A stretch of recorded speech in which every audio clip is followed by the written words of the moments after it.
청와대 내부에서 네. 대대적인 파쇄가 일어나는 건 많은 사실인 것 같습니다. 네. 청와대 내부에서 대대적인 문서 파쇄가 진행 중인 것은 확실한 것 같다. 예, 그런 걸로 보여집니다. 안 그러면 보여집니다. 26대를 그렇게 살 이유가 없지 않습니까? 그러니까 의원님 이게 한 군데 모아놓고 문서를 파쇄하는 건가 이런 말씀 주셨는데요. 이게 어떤 의미로 저희가 이해를 하면 될까요? 26대 한 군데 놓고 한꺼번에 다 문서 파쇄를 하고 있다? 이렇게 봐야 될까요? 아니, 그러니까 네. 되게 그 각 비서실에서 네. 자기들 책임 하에 네. 예, 경중을 가려가면서 일단 파쇄를 필요 없는 것만 먼저 파쇄를 하는데 네. 만약에 26대를 모아놓고 한다면 그런 것도 필요 없이 예, 그 내용도 안 보고 그냥 뭐 보이는 거는 다 아, 파쇄를 하는 거 아닌가. 그러니까 예, 이제, 네. 아무래도 그 속도, 예. 예, 속도 때문에, 이것저것 가리지 않고 그렇게 하는 거 아닌가. 뭐, 그건 의심입니다, 그냥. 예, 제가. 네. 그러니까 이미 청와대 안에 각 방마다 다 문서 파쇄기가 있어서 문서 작성 도중에 버전이 낮은 것은 나가면 안 되니까 문서 파쇄를 하면서 실무적으로 처리를 하는데 느닷없이 26대를 갑자기 사가지고 뭔가 했다라고 하면 뭐 묻지도 네. 따지지도 않고 속도 네. 빨리빨리 일 처리를 해야 되기 때문에 보이는 예. 족족 다 파쇄했다고 볼 수밖에 예. 없는 거 아닌가. 그런 우려가 저는 퍼뜩 드는 거죠. 그렇군요. 그러면 이거 청와대에 대한 즉각적인 압수수색 해야 되는 거 아닐까요? 그건 지금, 하여간에 가장 늦었을 때가 가장 빠릅니다. 네. 가장 빠른 때입니다. 지금이라도 해야 돼요. 근데 그 청와대 압수수색에 대해서는 황교안 국무총리 어제 불출마 선언을 한 황교안 네. 총리가 실질적으로 이것을 허락을 안 하고 있다. 이런 문제가 계속 대두가 됐었는데요. 이 문제 좀 어떻게 처리해야 된다고 보십니까? 그때 당시에 황 총리가 자기가 허락을 하는 게 아니고 나는 네. 거기하고는 상관이 없고 음흠. 비서실장, 경호실장이 책임자다. 네. 뭐 이 정도의 입장을 냈었죠. 네.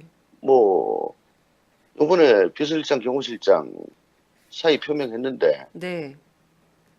그 다 반려한 게 그 이유 중에 하나가 또 그거 아닐까요?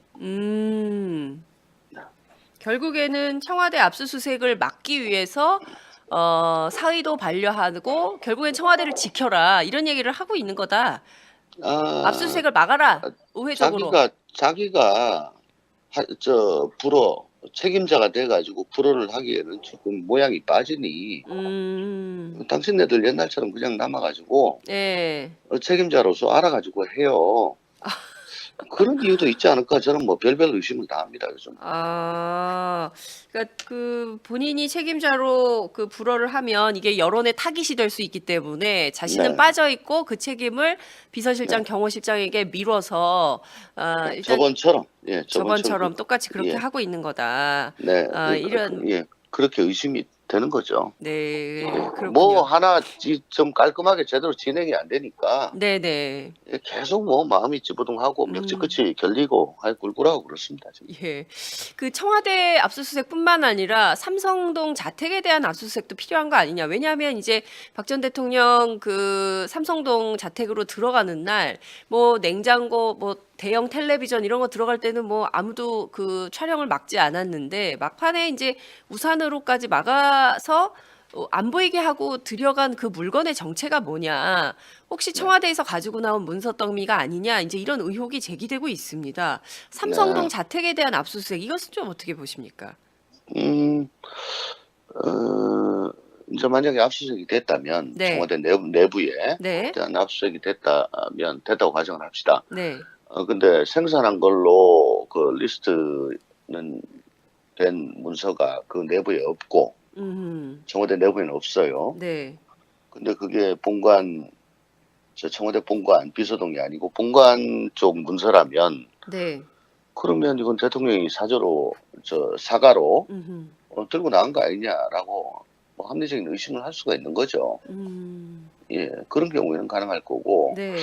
또 예를 들자면 옛날부터 박 전 대통령을 뭐 수첩 공주라고 예, 해왔잖아요. 맞습니다. 예, 예. 손에는 뭐 항상 뭐 이런 조그만 네. 핸디한 그런 네. 수첩이 있었는데 예. 뭐 그런 수첩들이 다 없어졌다. 예. 왜냐하면 그것도 대통령 기록물이거든요. 그렇습니다. 예. 네. 근데 거기에 뭐 이것저것 다 있을 거 아니에요, 내용이. 예. 그거 가지고 안종범 저 전수석에 수첩하고 이렇게 대조를 해보면 예. 아기가 짝짝 맞을 거 그렇죠. 아니겠습니까? 예. 근데 그게 없다. 예. 그러면 그건 이사 과정에서 삼성동 사과로 들고 갔을 가능성이 높지요. 예. 결과적으로는 삼성동 자택 사과에 대해서도 압수수색이 필요하다. 이렇게 가능성은 열려 있다. 음. 가능성은 열려 있다. 네. 가능성은 열려 있다. 해야 된다. 검찰이 할까요? 어떻게 보십니까? 우선 청와대 압수수색이 먼저고요. 네. 예. 거기를 했는데 없는 것들이 뭐 나올 경우에는 그때 가서 필요성을 검토해야 되겠죠. 그렇군요. 그러니까 여전히 검찰로서는 두 개의 카드가 네. 살아있다. 하나는 청와대 압수수색이고 다른 하나는 네. 삼성동 사과에 대한 압수수색이다. 이런 말씀 주신 걸로 이해하도록 하겠습니다. 네. 자, 수석들, 비서관들 사표를 수리하지 않고 네. 다 반려했단 말이에요. 그렇죠. 무슨 배경이 있는 건가요? 그러니까 중요한 것은 황교안 권한대행이 불출마 선언하면서 예. 실질적으로 출마를 저울질은 했었나요? 그러니까 그런 얘기가 계속 있어요. 그러니까 저희가 이제 그 황교안 총리가 말을 굉장히 삼가는 편이에요. 그래서 취재가 굉장히 어려워요. 네, 그러니까 주변에 뭘 정보를 막 이렇게 뭐 출마하면 한다, 안 하면 안 한다, 정확한 정보를 주는 게 아니어서 그러니까 심기 취재를 하는 거죠. 그러니까 지금 그러니까 친박을 만나고 오면 뭔가 출마를 할 것처럼 보이고, 예. 또 다른 관료들을 만나고 오면 또 안 할 것처럼 보이고, 그래서 굉장히 헷갈려서 기자들이 굉장히 그 힘들었어요. 총리실 출입하는 기자들이 하면 하고 안 하면 안 한다, 분명히 밝혀달라 이런 얘기를 많이 했었는데, 예. 저하여튼 중요한 거는 황 총리가 출마를 접은 것은 저는 가장 관료다운 발상이다. 관료다운 발상이다. 예, 정치인처럼 하기 어렵기 때문에 출마를 접은 거다 이렇게 생각을 하고요. 예. 그리고 청와대 수석 비서관들에 대한 그 사임 입장을 반려한 가장 큰 이유는 저는 청와대 압수수색 문제하고 관련이 있다고 그렇죠. 생각을 하는데요. 이를테면 자기 책임으로 하고 싶지 않은 것이죠. 자기 책임으로 청와대 압수수색을 막았을 때 여론의 집중포화를 받게 되기 때문에 이것은 예컨대 청와대 비서실장이나 경호실장 단위에서 당신들이 책임지고 끝까지 청와대를 지켜라. 그러니까 예. 결국은 그 안이 여전히 이제 증거인멸의 가능성이 열려 있는 곳이기 때문에 그것을 막는 어떤 문지기 역할을 청와대 수석 비서관들이 해야 된다. 이런 차원에서 막았다 이렇게 봅니다. 알겠습니다. 양 변호사님.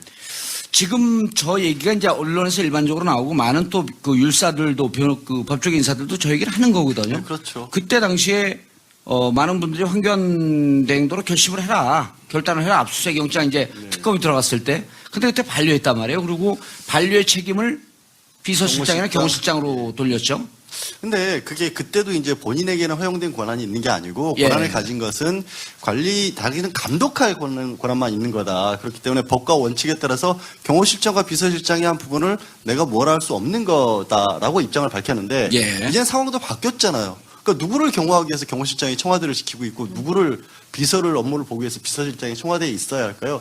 지금 안 맞는 얘기인데도 지금 저 기자께서 지적을 하신 것처럼 예. 황교안 권한대행이 저는 앞으로 그런 모습을 과연 보인다면 실제로 압수수색 같은 거 거부하고 그런다면 이 대선 불출마가 단순히 대선 불출마가 아니라 마지막까지 박 전 대통령을 사수하기 위한 목적으로밖에 볼 수가 호위무사. 없다. 그렇게 그러니까 확정된 건 아니잖아요. 예. 네, 그리고 오늘 유감스럽게도 법무부에서도 지금 상황에서는 압수수색이 필요한 상황이 아니다. 왜냐하면 압수수색 같은 경우에는 초기에 증거 같은 것을 찾기 위해서 압수수색을 하는 게 일반적인데 지금은 박 전 대통령 주변 사람들에 대해서 다 주위 사람들 구속돼 있고 증거도 많이 나왔기 때문에 지금 큰 의미는 없다라는 식으로 얘기했는데 저는 그거 반대하거든요. 왜냐하면 아니 그 법무부가 무슨 박근혜 전 대통령 변호사입니까? 그러니까 일반적인 수사 상황에서는 그 얘기가 맞아요. 예. 압수수색은 초기에 모르고 있을 때 들어가는 게 맞는데 지금쯤이면 우리도 그렇게 생각할 수도 있잖아요. 다 어차피 파기되고 없지 않을까? 파기했다는 얘기도 뉴스도 많이 나오는데 하지만 여러분들도 뉴스를 보셔서 아시겠지만 박 전 대통령 기각 예상했잖아요. 이게 인용될 거 예상하지 않았잖아요. 옮겨갈 집도 준비 안 해놨잖아요. 그러면 서로들도 아직 가지고 있을 가능성이 아직 남아있다는 얘기예요. 아직도 소리가 남아있을 가능성이 있을 가능성이 있다라고 저는 충분히 봐요. 그리고 청와대에서 5년 동안 재임 기간 동안 만들어진 문서가 몇 건이나 될까요? 노무현 전 대통령 때 980만 건이었고 이명박 전 대통령 때 1000만 건이 넘어요. 예. 그러면 그거를 일일이 다 파쇄 못해요. 아직까지는. 예. 그래서 지금도 저는 틀림없이 의미가 있다. 압수수색은. 예, 하나 더. 실질적으로 그 21일 9시 30분까지 소환 통보를 했어요. 예.